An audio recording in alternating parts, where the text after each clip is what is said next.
Assalamu alaikum.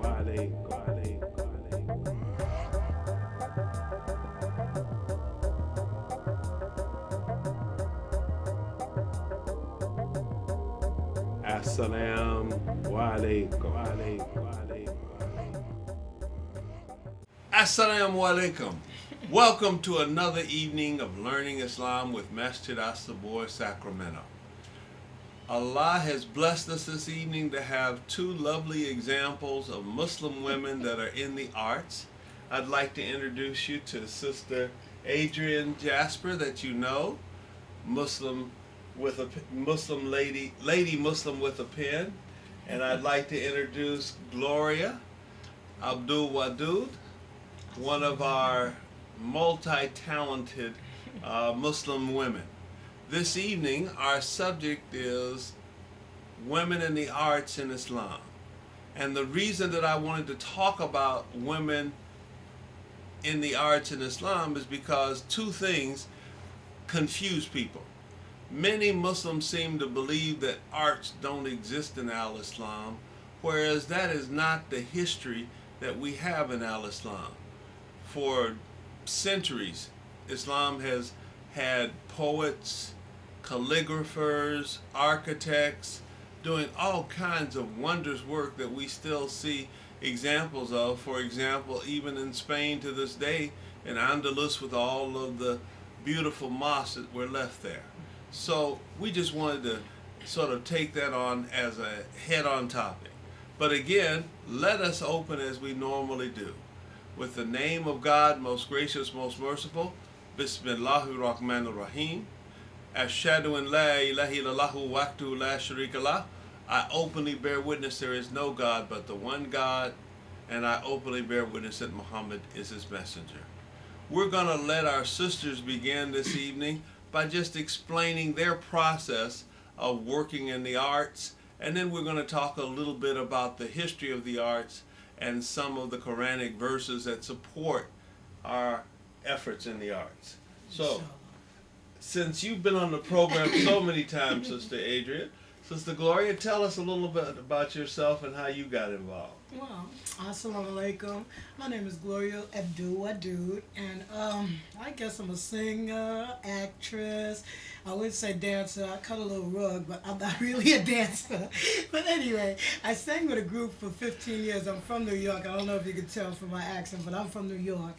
And in New York, I sang with a group, a couple of other sisters, and we were called Climax. We sang a cappella, and we sang all over the place. I think it kept me out of a lot of trouble when I was growing up because that's all we did. We performed. We were like neighborhood, local celebrities. Every time people would see us, when are you guys performing? We performed everywhere, Jersey, Philadelphia, Connecticut, and just had a really good time doing it. During my acting career, during my singing career, I always wanted to act. So we met up. When you're in performing arts, you meet a lot of people who in performing arts too. So I met a lot of writers and producers and people who did 1-act and 2-act plays, and I always wanted to act. But every time they would involve me in a play, I would be singing. So it wasn't until I got to Sacramento that I actually started getting some acting parts, and I acted in 3 plays actually at the Celebration Arts Theater with an amazing director, James Wheatley. But anyway, the last one was Waiting to Be Invited, a civil rights, sort of like a civil rights play. It was really good, a comedy, Dance on Widow's Row, and we did the Mahalia show a couple of years ago, and I enjoy it tremendously. Another thing I do is like Sister Adrian, but not as great as her. I write. She writes poems, I write songs, and my songs are pretty much rap. I like rap. I liked rap from when it first came out. The thing I really like about rap is that kids like it. Kids like it. And I was telling the Imam, it just made me so upset, like in the 90s when rap was really, really popular. And then finally got some older rappers, all these older brothers and sisters, they was 40, 35, and they rapping. I'm like, man, I could do that. But what they was rapping about was all negative. They rapping about guns and degrading women and glorifying selling drugs and stuff. I'm like, why are these knuckleheads doing this? And they know that kids are the main audience for rap.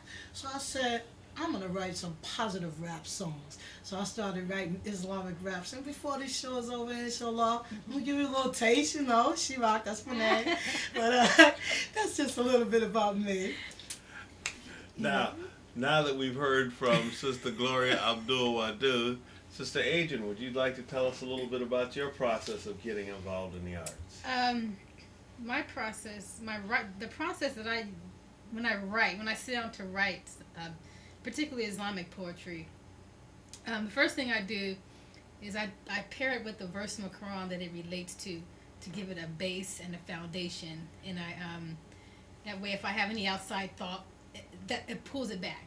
I throw that out and okay, no, I need to stay within these parameters so that I'm reflecting that message in that verse, and before I even sit down to write, the first thing I write on the top of the page is Bismillah, which in the name of God. So I do that, and then I actually I state whatever intention I have for that poem. I want people to hear this and have a better understanding of whatever this subject in Islam, whatever I'm writing about. I say a little prayer, that everybody who reads it, they get whatever they need to get from it. And I actually picture how I want people to respond to it. If I want them to be happy or just like, oh, whatever. I go through that. I picture how I want people to respond to it and what I want them to get from it. What I want them to get from it. I picture that. So, and then I, define, I kind of keep in mind the audience that I'm writing for. And this is before I write anything. So, and then by the time, so when I sit down to actually write, then I have all that. When I start writing the words come out that fall in line, that fit, that kind of support those intentions and all that. And so, the best words tend to come out just from setting, your intentions and all that stuff. And so that's what I do before I, when I write.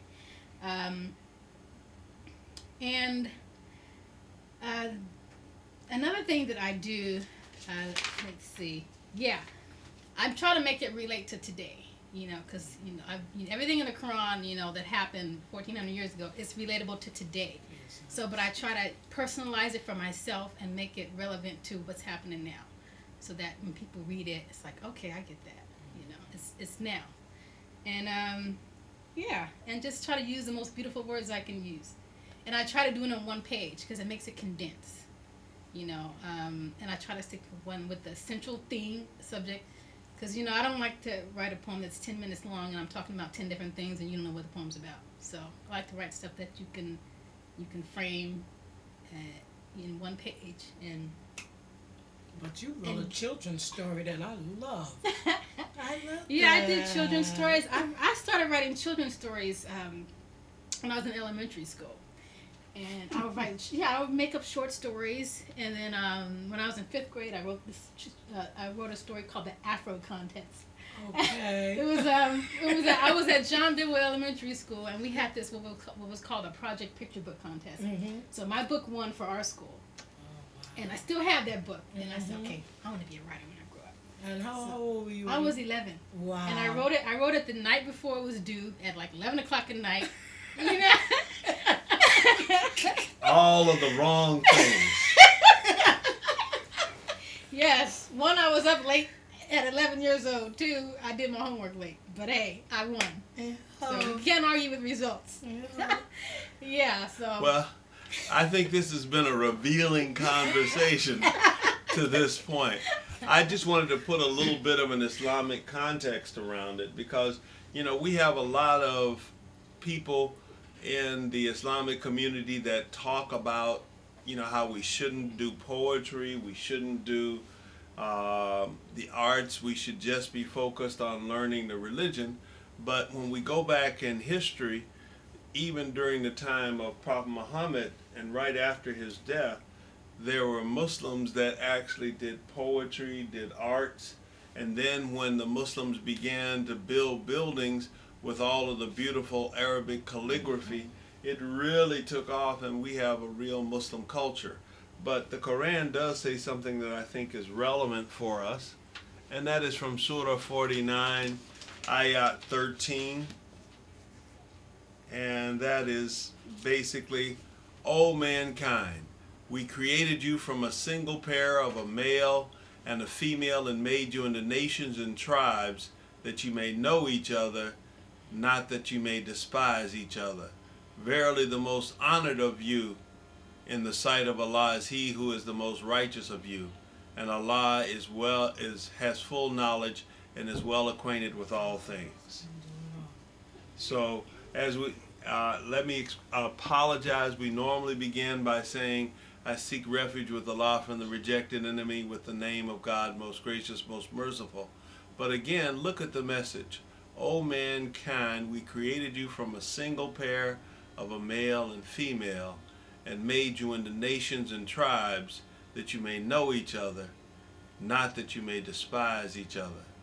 Verily the most honored of you in the sight of Allah is he who is the most righteous of you, and Allah is full knowledge and is well acquainted with all things. Now let's look at that for just a moment, because here we are, we're born and raised in America. We have adopted the religion of Al-Islam. As we adopted the religion of Al-Islam, the religion of Al-Islam elevates whatever it is that we do or bring to the table as a culture. And I just am impressed, because when Sister Gloria was talking about doing rap, I remember when rap was social protest. It was not, Yeah. Gil Scott Heron. Well, that's true. That's right. That And was the Last Poets. Yeah. So, I remember when rap was like that, and now I don't listen to it because it basically makes me feel sick to think that we denigrate our women and ourselves the way that a lot of rap does. Is just really scary. But when you do it from a perspective, as Sister Adrian was saying when she set it out, you put that right intent out there first, you come out with something different. That's right. God is not going to give people talent and then have you shudder it away. Why would he give me a blessing? Why would he bless this sister to write so beautifully and not let people enjoy that experience? I agree. That's why the culture of a people is the culture of a people. Islam comes to elevate that culture, not to destroy it. That's right. But since we started on that subject of culture and examples, Sister Adrian, do you have an example for us? I do, and since when this airs, we'll be in Black History Month, I want to read a piece that I wrote from my book titled Lady Muslim with a Pen, Poetry and Essays. And it's a chapter that I did that's called Middle Passage Remnants. And it's a collection of pieces that are about both African American Muslims and the connection with Muslims from Africa during the Middle Passage. So this piece I was reading a book that was called Servants of Allah, Muslims enslaved in the Americas. And there was a portion of the book that was mentioned in how that the Muslims who were enslaved at the time, they couldn't practice Islam, they couldn't pray openly, they couldn't do anything openly, so they, were afraid of, the religion diminishing over the generations. So they would wake up in the middle of the night chained and praying that, the religion would come back to, their future progeny. And that was just so, and then here I am, hundreds of years later, African American and Muslim. So that just really struck me in a really interesting way when I read that.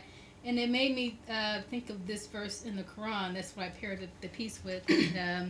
It's from chapter 73, verse 6, and it reads, "Truly the rising by night is most potent for governing the soul and most suitable for framing the word of prayer and praise." So this piece is titled Muslim Slave Prayer.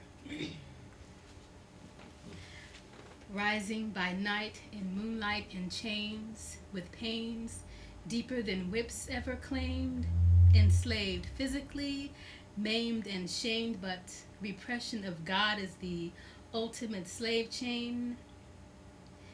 Death of Islam through forced Christianity, they pray to Allah for their future progeny, through darkest of nights, through hottest of fires, through sickest of crimes that man could descend to, stripped of humanity, souls in calamity, yet they rose by moonlight to pray for me, praying that through time Islam would find their African descendants, returning their religion.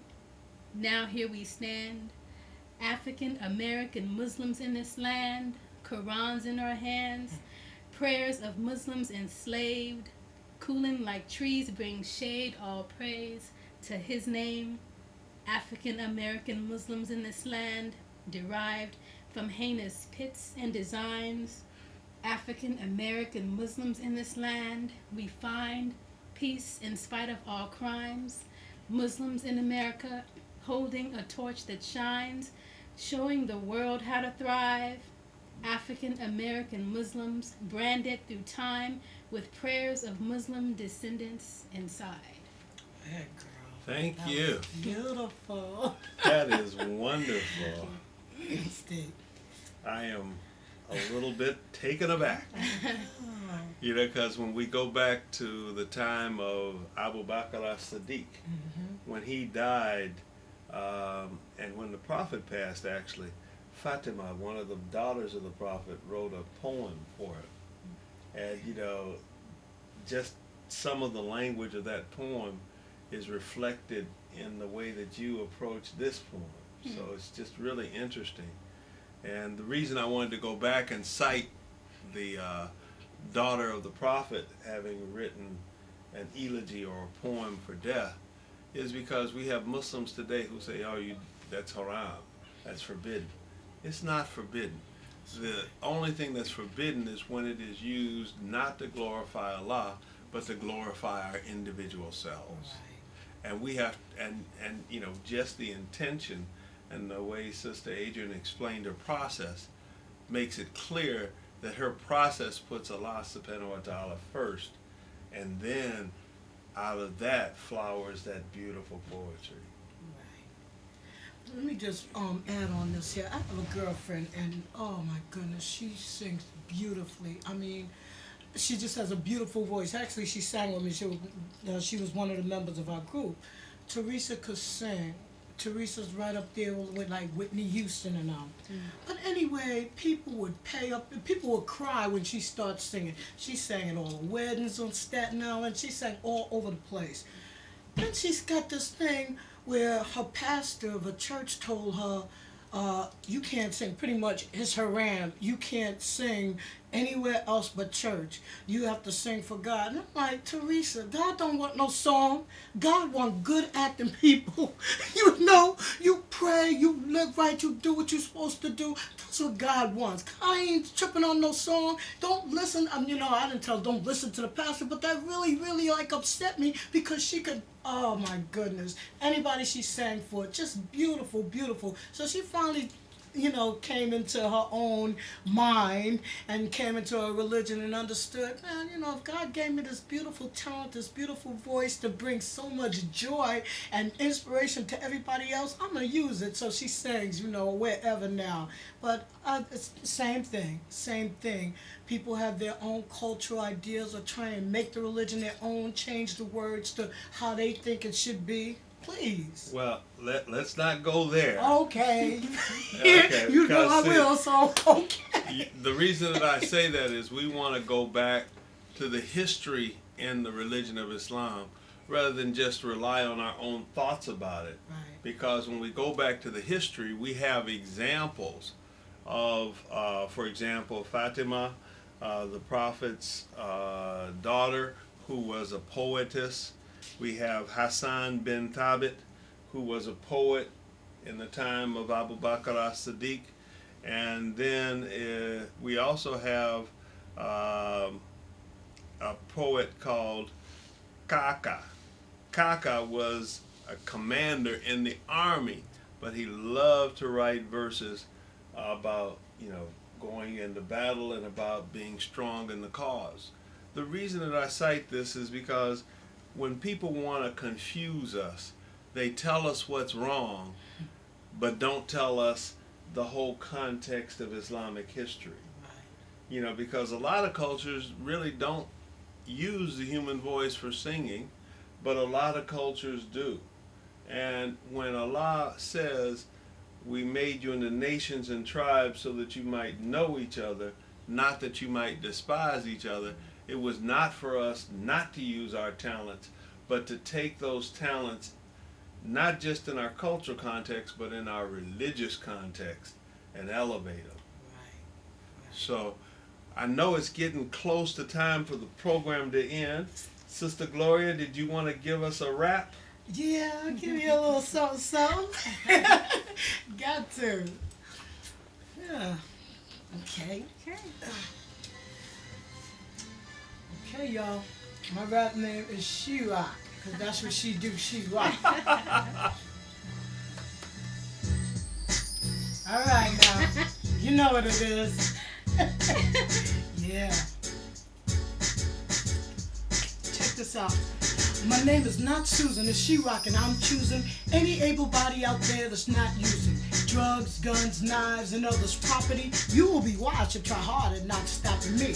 I'm not the girl who gets thrills from finger popping. My husband don't get high and we ain't down with bar hopping. We just a couple of people who be living righteously. Cause in the good grace of Allah, that's where we wanna be. We gotta be, we need to be undoubtedly on point, G. Cause without God in your life, you're a zombie, walking dead. That's what I said. I didn't stutter. You can take this straight to the bank. Word to your mother. All the friends you came to know will walk slow behind you. Lost your mind. You sold your soul in flames is where they find you. You think I care if you do or don't approve? This is She-Rock talking to you, and I'm making that move. Make that move, y'all. Make that move. What? Make that move. Who? Make that move. You. Make that move, y'all. Make that move. What? Make that move. Who? Make that move. You. Bismillahirrahmanirrahim. Most gracious, most merciful Allah. That's what it means. She-Rock, that is my name, and Allah's my claim to fame. If you didn't choose to guide me, I'd be unable to tame. They call me She-Rock on the blocks up in Iran. I rock this way and that way, but I never touched the ground. Took some hard knocks growing up in New York City. I did a lot of things without a minute's worth of pity. I went a lot of places where I didn't belong. I was playing people's lives like I'm singing a song. Then I got my head together and I fell in the groove. Now together with the grace of God, I'm making that move. Yo, make that move, y'all. Make that move. What? Make that move. Who? Make that move. You. Make that move, y'all. Make that move. What? Make that move. Who? Make that move. You. I gotta get this message through to a whole lot of you. You gotta come with me and let me show you what to do. You have the first of faith in Allah. This you gotta do it. You won't get to heaven when this your test is true. The reward of the righteous man will never be lost. I ain't speaking from opinion, this one straight from the source. Dig what I'm saying here, Charles, not a trick. To get to the dirt, you gotta first break the brick. The best things to have in life, surely you know is free. You can have a ball, but moderation is the key.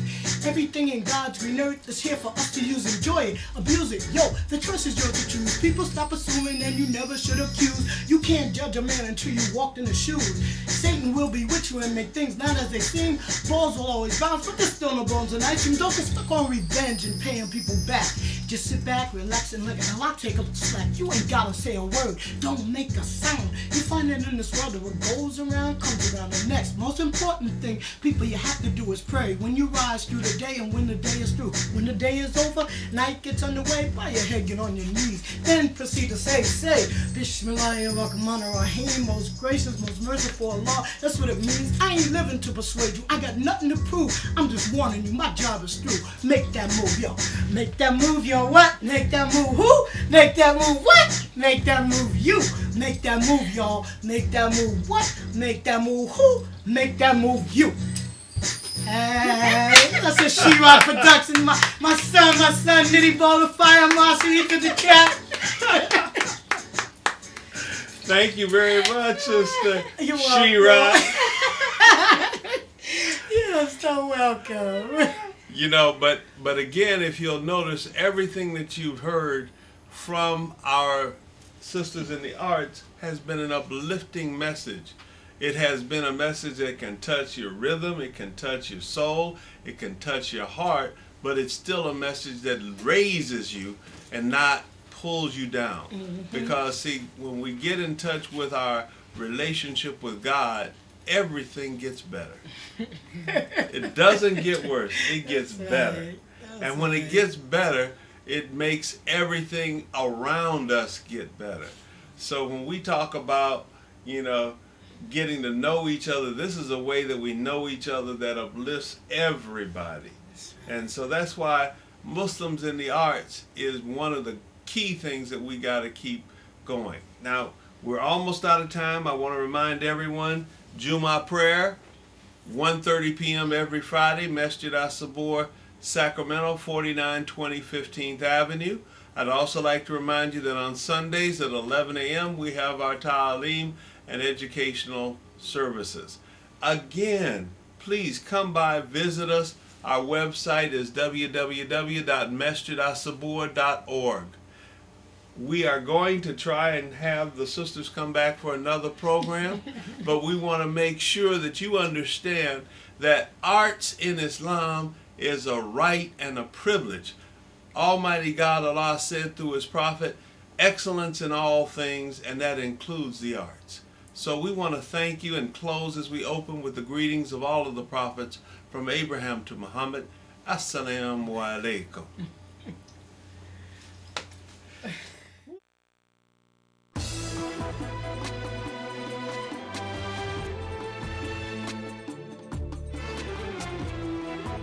Assalamu alaikum. Assalamu alaikum. Assalamu alaikum.